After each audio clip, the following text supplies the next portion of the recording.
The Mummy. I absolutely love this movie. I just want to make that abundantly clear before I point out all of the incorrect historical things. This is one of my favorite movies of all time. I watched it when I was a kid, and of course, I was a bit scared of the beginning with the mummy popping out. I guess spoilers for the beginning of the movie. But then I watched it again. I think I was probably around 10 or something. I mean, it came out in 99, so then I was 7. And I rewatched it a few years later, so yeah, it could have been 10. But I absolutely fell in love with it, especially the characters of Evie and Rick, and just their combination, their chemistry. Perfect casting. They were my ship, and I love them. Their adventurous spirits, her knowledge and attitude, his humor and bravery, and Brendan Fraser. But that's not really what this is about. This is a historical review about all the things that they got right. But probably mostly it's going to be about the things they got wrong. And I know this because I've watched it so many times already. But without any further ado, my name is Renee. You're listening to Detours in Archaeology.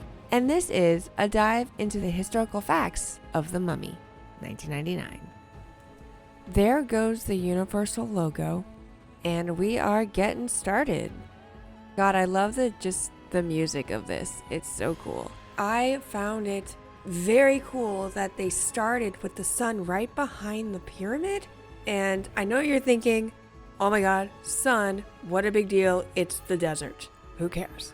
But it's actually really important because Ra, or Amun-Ra, was the main god, the god of the sun. And when it is behind the pyramid, that pyramid is like a ladder or a staircase, a stairway for the souls to get to the afterlife.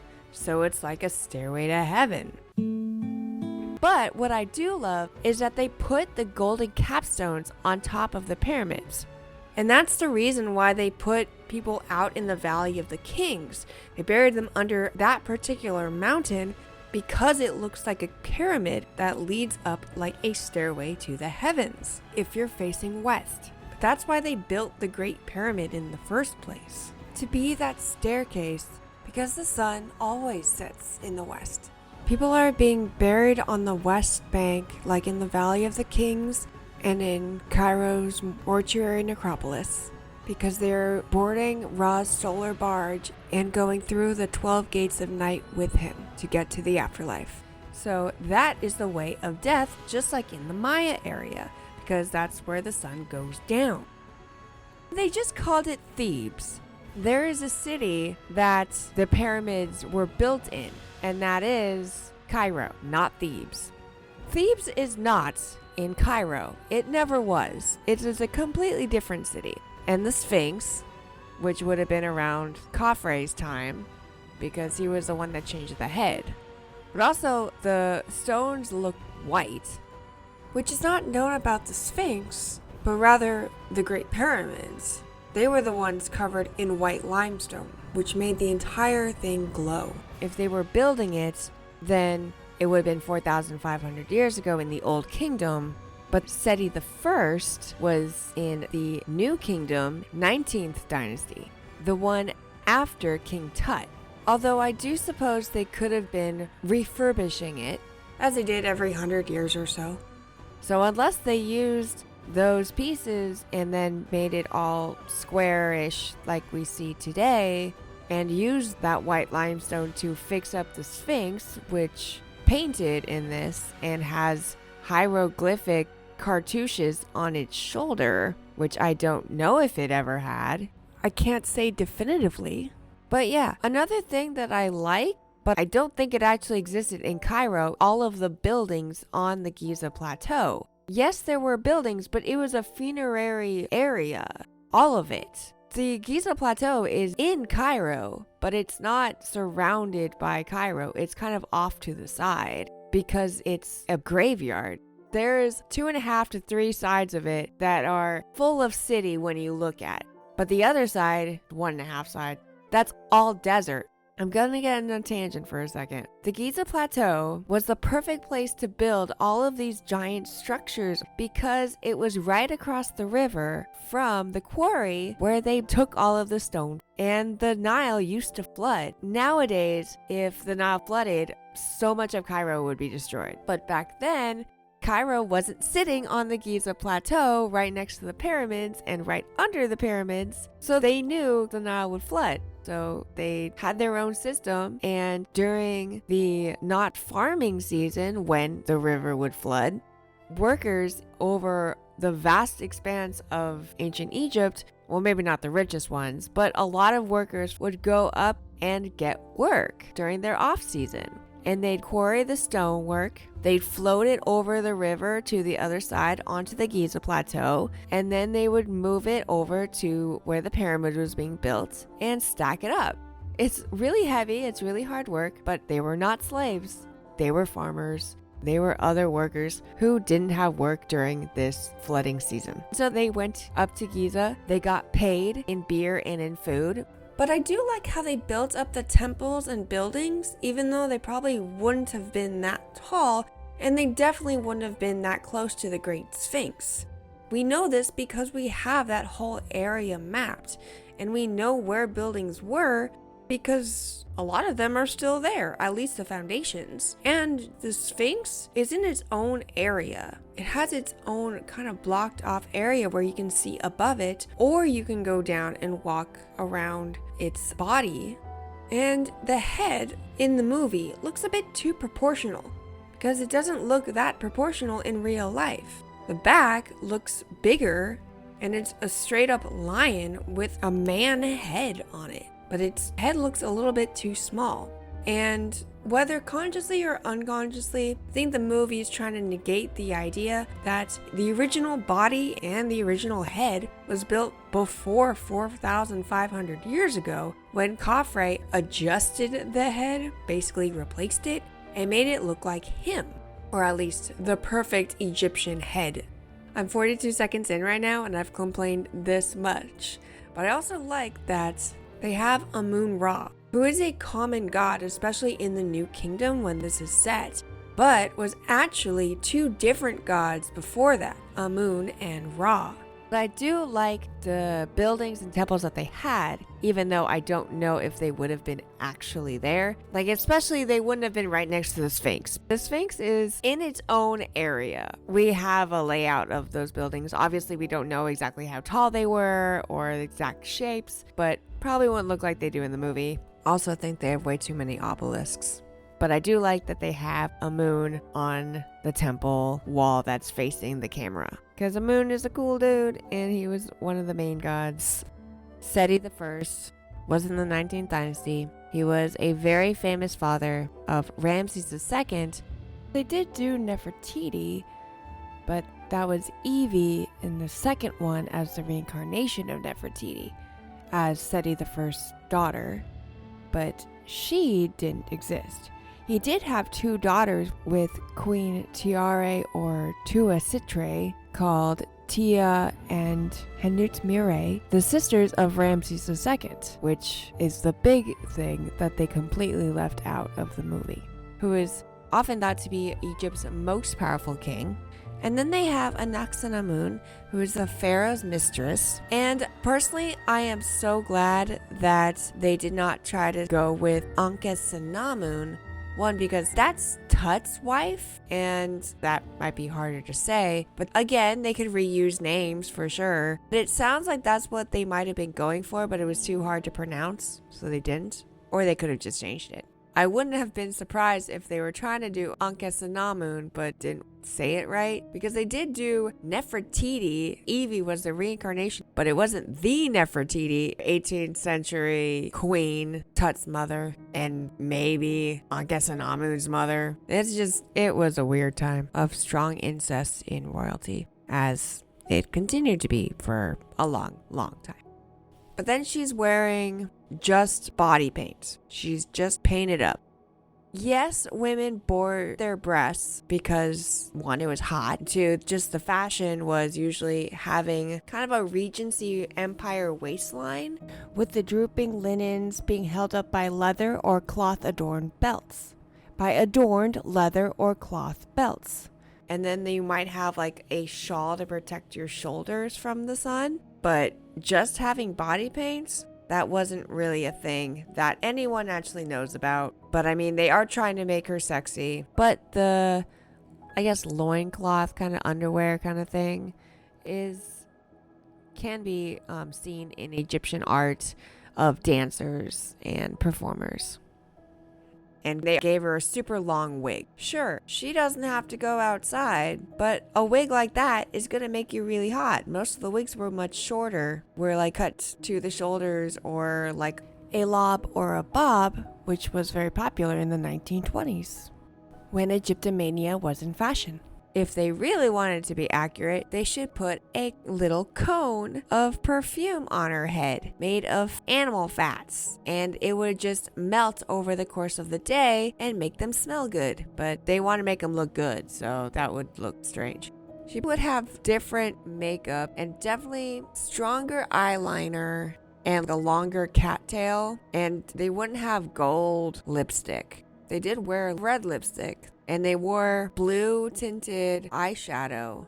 It was a very common thing to wear makeup, but not the colors that she's wearing. That is a very 90s thing. The detail in the set is so cool. I really like it. I'm just seeing the snakes coiled up on the poles in the back, and I'm thinking Greece, because that's like the actual medical symbol, the rod of Asclepius, who was a doctor so great that he could bring people back from the dead, like he did with the snake that's coiled around the rod. But I mean, snakes are a very common thing in Egypt too, so can't say. How dumb was Imhotep for touching her and rubbing her paint? I mean, come on, you know she's body painted. If anything, just touch her where it wouldn't be obvious that a smudge happened. There's plenty of solid blocks of paint. But I guess he has too much passion. Jeebers, you having an affair this long and you make a mistake now? Weird. I hope doctors were allowed to touch her. Most doctors were also priests or priestesses. And then all of his followers are all painted gold too, so what's up with that? And why does Pharaoh come in now? It's just so freaking random. Like, oh, I saw Noxanamun coming in this way, I'm going to follow her. Which also is very possible. But I like that he's wearing the Eye of Horus or the Eye of Ra. And he's wearing the crown with the coiled snake on it, which is Wadjet. And Noxanamun is just chilling on the statue of Bast or Bastet, and her eyeliner is, again, a bit too thin. Although she didn't have to go outside and work, didn't look like it would be able to perform its utilitarian functions of sunlight reflection and keeping bugs from crawling into her eyes by sticking to them. It was made of kohl, K-O-H-L, and you usually put it on with your finger, or they did have purposely made little wands for it as well, like eyeliner pens. And the acting in this is just glorious, and I love it just because the king is slow motion and nothing else is. The bodyguards, the magi who all run in, are carrying a khopesh, which is a kind of curved blade. The design of it comes from the same kind of blade use as scythes in the size of sickles to cut down shorter stalks of grain in fields. It's like, only you can resurrect me, why don't you run too? And then they go to Hamunaptra, city of the dead, which again, Cairo is, more like a city of the dead. According to the Mummy Wikipedia, and also a Natural Egyptological Review, and probably a lot more sources. Now, several necropolises did and do exist in Egypt, as I discussed, most notably in Giza, which is where Cairo is, Saqqara, Amarna, and Thebes. Which is hilarious because it's like, oh yeah, Thebes is the city of the living. However, they were also associated with living cities, which includes Memphis, Akhetaten, which is a city that was founded under Akhenaten in the 18th dynasty before King Tut. That was his dad. And also Thebes. But all of them were public knowledge and everyone knew they were because they were regular cities where everyone went. Thebes was several hundred kilometers to the south, according to the Nile scribes and a map. You just have to look at a map. So we said how Hamunaptra doesn't exist. We already have necropolises that are very, very famous that it's not forbidden to go into because there are cities around them. And also they're tourist destinations, so people buy tickets. But I mean, why would you need to go to a fictional city when you could just go to the Valley of the Kings and the Valley of the Queens on Thebes' West Bank, which is just right across the river from Thebes. And that's also where Hatshepsut's temple was, that she technically stole from some other pharaoh. She just repurposed it to be hers. So that's pretty interesting too.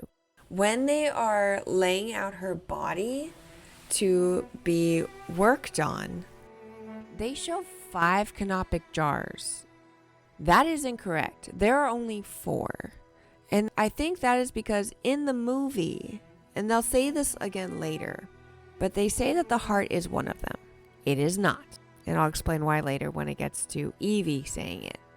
But for now, you do see a falcon head, a human head, a baboon head, and a jackal head. They are the 4 sons of Horus, and each one would protect a certain jar.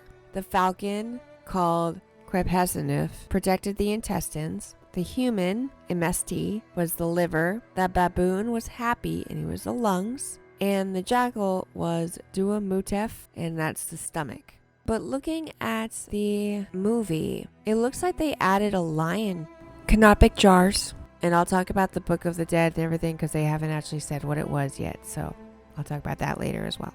There's a floating black, bile-y looking soul of Anaxanamun coming out of black sludge. And it just makes me think that she did not make it to paradise. I mean, she did kill someone, so she probably would have failed. And she wasn't actually mummified, so that would have been a huge problem. But I guess they mummify her later. But I guess she probably failed at getting into Golden Reed, the good afterlife. But if she failed, she would have just been devoured by a moot. So maybe she's in a holding system of other souls before she actually does the entire weighing of the heart ceremony. Now she's wearing clothes and has like a painted necklace. Maybe it's a tattoo. They did have tattoos back then. It does look like a tattoo and they were really cool. It looks like the specter of death when it did that, which makes sense, she is dead.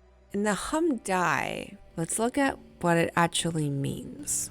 Looking into it and being shuttled right back to the Egyptological review of the mummy. The Hamdai is completely fictional, which makes complete sense because why the heck would you ever give anyone the power to become all the plagues? Which, by the way, would not have happened yet because that was to take place in Ramses II's time. That's when it was said to happen in the Bible, which no, I technically didn't read, but I've looked at stuff that talked about it. And I also watched The Prince of Egypt many times too. So that's obviously not historically accurate for many reasons, but it is more biblically accurate because that was the whole point of the movie. But that was Ramses, and his father was Seti. Well, it was Ramses, then Seti the first, then Ramses again, then Seti the second. So the king, when they were growing up, was Seti the first. They even said his name in the movie. At least they called him Seti. And then later you have Ramses, and he's Ramses the Great. So obviously there were no slaves that left in a max exodus from Egypt because he wouldn't have been known as Ramses the Great if he lost his entire workforce and wasn't able to build anything. That would be ridiculous. Plus his son, Seti II, also lived. But it would still be really dumb to give a person who did a bad thing that much power to come back and bring about a bunch of plagues of Egypt, especially that hadn't happened in history yet. It'd just be weird. Just doesn't make any sense. But also, mummification was a very expensive, time-consuming process. It took 40 days just to dry out your body in natron. So there are definitely capital punishments by burning in ancient Egypt, depicted in funerary texts, and people with decapitated heads, and bad things happen, for sure. But the Hamdai ritual, not real, not at all. There would be no way that they could, one, guarantee that they would have magic after they died. But let me read you one of the examples of a mythical way that they would have bad things happen in the afterlife. One, you have to make it to the afterlife first, because the creature Amut, or Amit, devours all who do not pass the famous judgment weighing of the heart ceremony in the Hall of Truth. And one thing, the Egyptological Review says Hall of Two Truths. I heard 42 truths when I was learning it, because you have to answer 42 questions. But in one of the spells in the Book of the Coming Forth by Day, someone named Ani stands before 3 deities hoping to avoid decapitation by reciting a spell. So this spell is, I am a great one, the son of a great one. I am a flame, son of a flame, to whom who is given his head after it has been cut off. The head of Osiris shall not be taken from him, and my head shall not be taken from me. I am knit together, just and young, for I indeed am Osiris, the Lord of eternity. Now that is a flex right there. Top tier flex. Cut out his tongue, wrap him in linens while he's still alive. How'd they stop him from coughing up blood, I wonder, after cutting out his tongue? Put him in a sarcophagus, which again, all of this stuff is super expensive. They had to carve that from scratch. What a waste. Then they cover him with scarab beetles, which obviously do not eat human flesh. They eat dung. And then they put him in another sarcophagus. The first one is very intricately carved. And then they put him in another one. He becomes, due to this, undead for all eternity, who would arise a walking disease, a plague upon mankind, an unholy flesh eater with the strength of ages, power over the sands, and the glory of invincibility. Why didn't they just let Amut devour him? Then he'd be gone forever and it wouldn't matter. He would cease to exist. His soul would be gone. But no, they had to do this craziness, and that's why we can't have nice things. Also, there's no magic in this world and we are all sad because of it. And they bury him under the statue of Anubis. So, like, Anubis was our best friend. Anyway, we skip forward. In 1923, Egypt was fighting with the French Foreign Legion to kick out the English. Well, Egypt developed its own constitution in 1922 and voted on it in 1923. So they were fighting for their own independence. And if Rick was part of the French Foreign Legion, I don't know which side he was fighting for, because the French were not really involved as far as I can tell. Plus, like, the fighting would have been before 1923. The fighting happened in 1918 to 1919. I mean, there's probably more fighting happening interspersed in the meantime, but I guess it just implies that Rick is fighting for the side, I don't want to say against Egyptian independence, but the French did, conquer Egypt. So maybe they were trying to hold on to it. I don't know. And then the other people attacking them were just not talked about. So they're the nameless, faceless kind of army that they're fighting against. But it's just, who would the French Foreign Legion be fighting? The English were helping them get independence. And the French are generally against the English, but not like now. Not after World War I. They might have just been the revolutionary Egyptians who wanted to be independent. Then they got it. So yay. And the Magi are just standing there watching. There aren't very many of them if you think about it, because you'd probably have a lot of kids and their kids would have a lot of kids. For over 3,000 years, you probably have a lot more people. And then you got Cairo, Egypt 3 years later, so that would be 26. So during this period, Egypt is independent. And they're at the Museum of Antiquities, which is a real place. And it actually does look like that still. But now they have like the whole bigger museum outside of Cairo that they built, and they were building for freaking forever. And they were building it when I went in 2016. Obviously, the regular Cairo Museum was still open. They have so many thousands of artifacts that weren't on display. They're just in storage. And they moved so many of them and so many more that they have found to the new Cairo Museum. It opened, but that is still almost 10 years that they've been building it. And then COVID happened, so it was supposed to open partially last year in 2024. And it was supposed to go full open on June 6th, 2025. that was just a couple weeks ago if you're listening to this on the day it comes out. But it's still not open because of the crisis between Israel and Iran.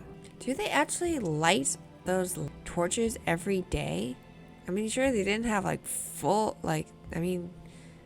there was electricity in the 1920s, so I can't tell if that's a storage room or if that's just like, oh yeah, it's in the museum, go look at it. Because, museums are very much a thing where you kind of just, especially I'm sure back then, you just go and look at stuff. I mean, they had mummy unwrapping parties still. Less so now at least that point, but that mummy was definitely unwrapped because it had no wrapping on it. At least partially unwrapped because the skull is completely shown. Cities being talked about by locals is a very common thing. That's how El Dorado got started, and it is hilarious. Another OSP video on YouTube that I highly suggest watching. The way that their prison is laid out, they're all pointed toward the center, is a very kind of psychological kind of torture situation because they had all the prisoners watching each other to see if they do anything wrong. And then the guards could keep an eye on all of them at the same time as well. It's a very interesting point from philosopher Michael Foucault, who was born in 1926. So it's really kind of interesting that the jail warden is wearing the communist flag of Vietnam. It's gold star on red, which is also just like communist in general. But Egypt wasn't communist at this point, so I have no idea what that's about either. They just make interesting choices. And it's really cool that they have the Giza port and they have that area right in the middle of Cairo where it would have been before the Aswan Dam was done being built in 1971. So it's cool that they have the river still going through Egypt because it would be, especially if it flooded. Now it's just so dry. They still have a river, but I think it's very small. Well, it's a lot smaller, I should say. So Evie brings up the Book of Amun-Ra, and that doesn't seem to exist. Amun-Ra is a god separate from Ra, although it's also a god that's connecting Amun and Ra, who are both like solar deities and leaders, the top gods of different time periods mainly. But yeah, there's no Book of Amun-Ra. It does not exist, as far as we are aware. Book of the Dead is a different story, but we'll get to that later. Everyone was jumping off the boats, and they might be just eaten by crocodiles. Because there were still a lot of crocodiles in that river until they dammed it. Then they either killed or moved all the crocodiles and hippopotami to the southern part. Hope you don't die. The whole clearing out the mirror to catch the sun and light up a room, they did that on Mythbusters and they found that it didn't really work that well. Apparently, the mirror trick would have only worked for maybe 4 minutes before having to be readjusted. Definitely not as well as it did in the movie. It did work a little bit, but the light would go out pretty fast. It's dissipated pretty quickly. Do you know that it's actually been 3,000 years since anyone has stood in it? Because there could be grave robbers and other stuff that happened to have found it. But it didn't look like anyone had gotten in it. The mummification chamber. Hooray! Mummies!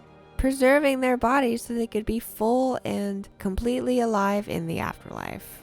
And then you just have to make it spooky. Blue gold is not a thing. It probably would have been faience. Faience was like the big blue rock that's been heat treated that they made a lot of. At 45 minutes and 24 seconds, they've gotten to the scene that Evie is talking about the process of mummification. Rick says they rip out your guts and stuff them in jars. Now that is not completely true because they cut them out surgically and they place them in jars with natron, which dries them out and preserves them like the rest of your body. So they are also preserved for the afterlife.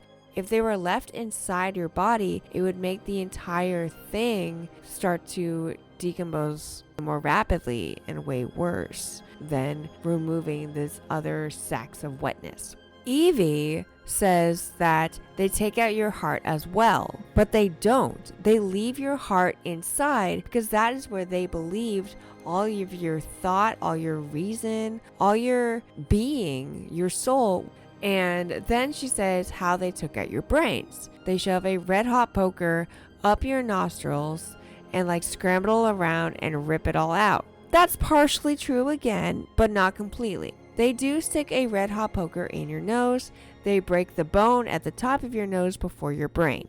They do swish it around, scrambling your brain a bit, but that also liquefies it, and then they drain it out through your nose and also through your ear. Other than they'd have to break your eardrum because otherwise nothing would come out. Mostly through your nose. And all of these things have very specialized equipment, and you are definitely dead when you do this. Being placed on the feet of Anubis, you'd think it would be very important, not just something very naughty, because Anubis was part of the judgment, so you'd want to make sure that someone with keen judgment would keep him from going anywhere. But then that was also Thoth, or Toth, Toth, a god of wisdom and writing. And there was another goddess who was the goddess of poetry.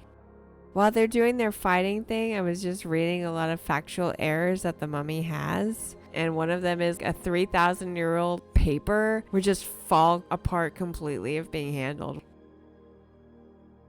The workers that were melted with pressurized salt acid from Seti I may have been hit with an old word for hydrochloric acid. But that wasn't the only chemical warfare they would need to worry about. Ancient Egyptian engineers would sometimes cover tomb floors with hematite powder, a sharp metallic dust designed to cause a slow and painful death to those who inhaled enough of it. Even modern-day archaeologists have had to leave rooms only to return donning hazmat suits and respirators. Other real booby traps, though, include pits, head wires that were positioned right for a particular head height, labyrinths, and in China, crossbows and a lake of mercury. Though the last one wasn't supposed to have been a trap. It was part of an eternal life thing. But that is why we have not explored that tomb any further. It's too dangerous. Getting back to the mummy, though. The chest, that is cursed. And curses, they do happen in Egyptian tombs sometimes, but they're pretty rare. And for this story, it would make sense that, oh yeah, you definitely don't want to wake this guy up or you'll be cursed and you'll die. So don't. It's a good freaking thing that they got someone that can actually read ancient Egypt, because if not, they would just break it open and die anyway, and probably go so fast that they probably just curse everyone in the room, which includes all the diggers. In so doing, he will regenerate and no longer be the undead, but a plague upon this earth. See, they haven't said the 10 deadly plagues, so maybe that got brought up into the curse after they happened. Still, that wouldn't make any sense. So, the inscriptions, she said, are scratched off. Those texts would be part of the Book of the Dead. I don't even think that if you're being eaten for, I don't know, a couple years, maybe, or, well, maybe more, because then the scarabs could have more babies that would continue to eat you. He'd be dead within a few days, because he had no water, so he'd definitely be dead. And then he'd be decomposing for over 3,000 years. I don't think he'd be juicy at all, but I get that that's part of the story. And death is only the beginning. How did he freaking carve that if he had no... Well, I mean, you can carve things when you don't have eye line. But also when you're being tortured, basically, by scarabs and being slowly eaten. I don't know how he would find the wherewithal to do that. But sounds like he's a strong person. And they found the Book of the Dead. And then they kicked the box, and they have 4 and then one kind of in the background, but they didn't even really show the back one. I can't tell which one it is, probably because they couldn't think of anything, because there isn't one. He's trying to open the Book of the Dead, which happens to be the same key lock as the evil mummy, which also would not make any sense. Why would you connect the keys that way? But I guess it's like having your password on the computer being the same for all of them. It's like, what scarabs are flesh eaters? There are none. But they probably don't even live that long.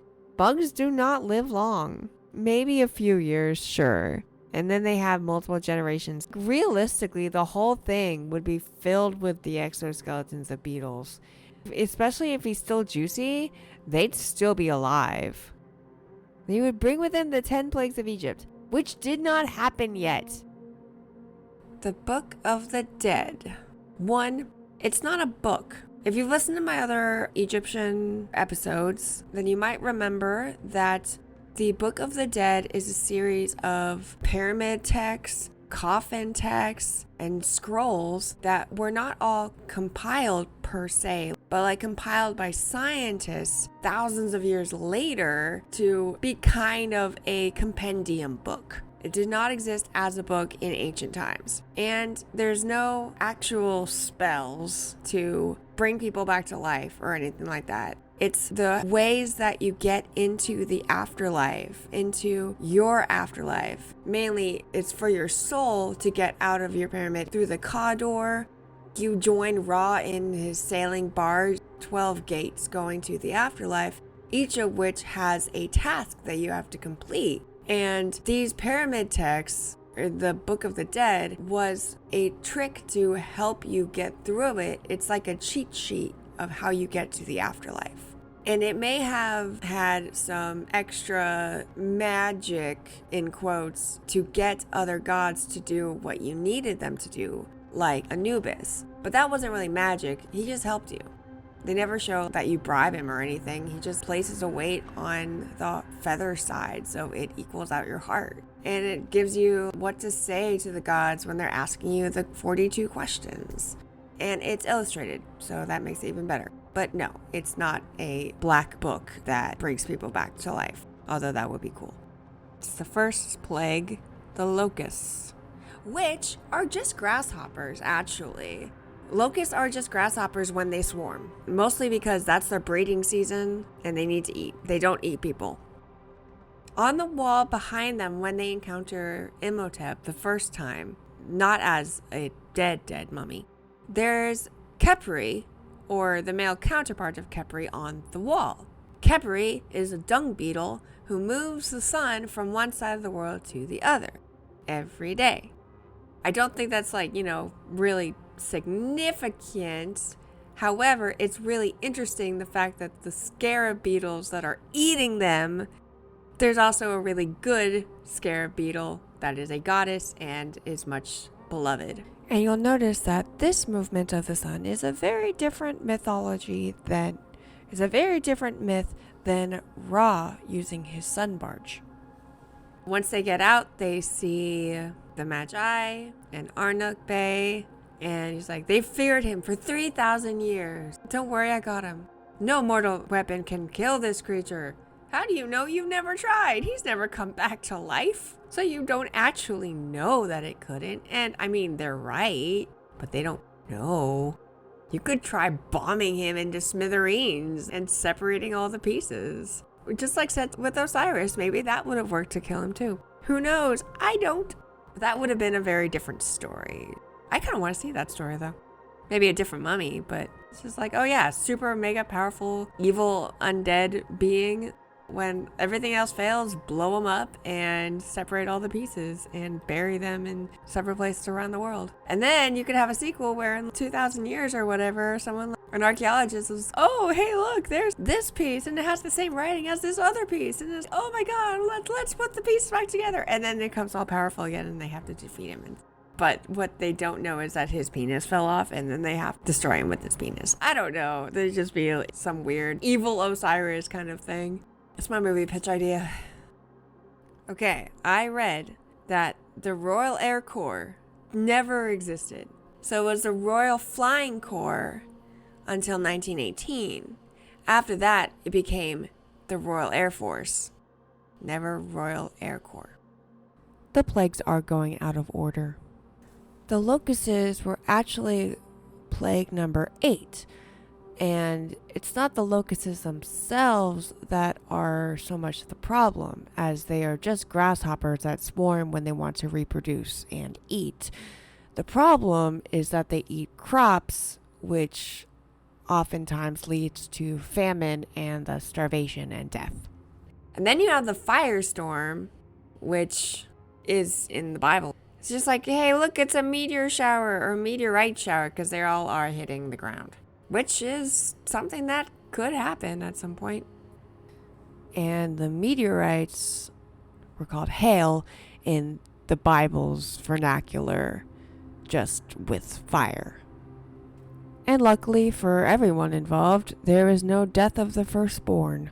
And for the original pharaoh, if it had happened with Ramses, Seti II probably wasn't his first child because he outlived so many of them. He had like 100 kids with so many wives, so there was such a power grab after he died.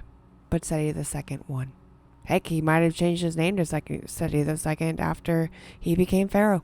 The plague of boils and sores happens to also hypnotize all of them into doing his bidding. So that's a thing. And when he's walking down the street, it looks like that god is Set. And so like Set is a god of chaos and disorder and evil. However, he wasn't always. In the Old Kingdom, he actually was stationed on Ra's barge, and he was one of the heroes at one of the gates because he fought off Apophis every night. I really wish I knew if he was actually speaking ancient Egyptian. I mean, we can't really know exactly how it was pronounced because they didn't have vowels written down, so we just kind of guess. We can guess academically based on the symbols like Ptolemy because of what the Greeks said later. And, that's how we got the whole Egyptian language because of the Rosetta Stone. So I wonder if they're actually speaking an ancient Egyptian by what they say or just making stuff up. In the background of the scene at 1 hour and 37 minutes, in the back of the shot, there is the naturalistic style of King Akhenaten, his wife Nefertiti, and their children being posed like at play, at rest, with the sun over them. That is a very common Amarna work of art, which did already happen by this time because it was during the 18th dynasty. But in the sun, they have the evil scarabs that have that blue gold painting over them. And also in the lines for the sun's rays that usually have just little tiny hands that sometimes hold ankhs, it instead has little circles with more scarabs. The ankhs are supposed to be giving life to people, and these little monster scarabs take life away. So it's almost, this is the city of the dead. You don't get life here, it's taken away from you. That's actually kind of an interesting look into it by the set designers. And the one that the mummies are breaking out of, since they're breaking out of them, where the sculptures of his priests are, might imply that they were buried right behind the wall. But why they would have done that and built a whole area for that is an interesting question. So did they build all of that after they died? That sure is a lot of gold. But it was probably all just like gold covered, gold plated, because that's like most of artifacts in general. Gold wasn't generally, I'm not going to say always, in its giant solid form. It's not like solid gold statues, but sometimes maybe. Depends how big the statue is. And then a bunch of mummies are just bursting out of the floor, so were the ones that came out of the wall higher prestige? All the canoptic jars that are real are full, and then the one that's broken is the one that doesn't really have a head, and that's the one that's not real, since they never removed the heart. I don't know what the cartouche has on it, but it might be like a SETI. But it looks like it has a pineapple on it, and that's just kind of funny. They have the whole thing, the back and forth about it's a bird, a stork, the last symbol. And Evie said it's Metaphys. So I don't know if is actually part of it. Jonathan says a metaphys. A metaphys would not be one word because Egyptian hieroglyphs are more like Chinese characters and they're more like syllables and ideas than they are letters or even full words. The stork actually would be Ba, as the stork represents the Ba bird, and also when you combine it into three birds, it represents power, or it means power. But the word, or how you would say it, would be Ba, not a metaphys. It's the logogram of the spirit or soul. It's the Ba bird. And it goes into a bunch of liquid, which is where the souls reside, it seems. But like I said at the beginning, that is not accurate for Egyptian mythology. If you're in the afterlife, you're in the afterlife. If you are bad, you are devoured and you do not exist anymore.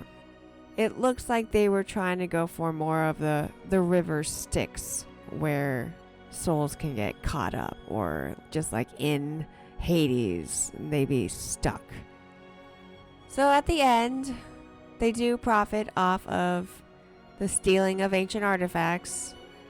So not great. It was definitely a different time.